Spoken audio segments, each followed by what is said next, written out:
TN Maharashtra news channel.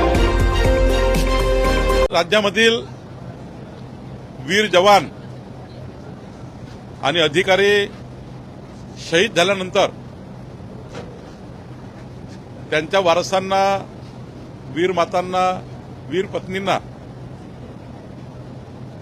आणि त्यांचे कौटुंबिक वारस आहेत त्यांना आपण शेतीकरता जागा देतो, कसण्याकरता जमीन देतो। अशा जमिनीला मुद्रांक शुल्क लागायचं। ही जमीन त्यांच्या नावाने करताना, वीर मातेच्या किंवा वीर पत्नीच्या नावाने करताना जे मुद्रांक शुल्क लागायचं, आज मंत्रिमंडळाने हे शुल्क माफ केलेलं आहे।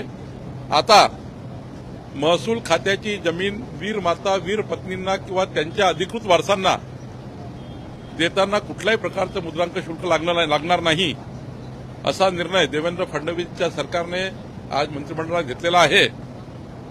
सोबतच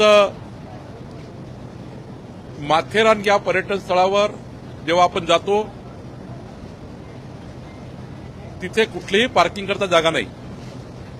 नगरपालिकेने महसूल विभागाची जागा मागितली आणि आज माननीय मुख्यमंत्री देवेंद्र फडणवीसजींच्या अध्यक्षतेखाली झालेल्या मंत्रिमंडळ बैठकीमध्ये माथेरान करता जे पर्यटक येतात त्या पर्यटकांना पार्किंग करता महसूल खात्याने 5 एकर जागा आज दिलेली आहे।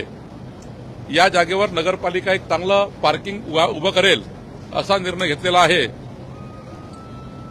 सोबतच आज नागपूर जिल्ह्यातील गादा या जिल्हा क्रीडा संकुलाला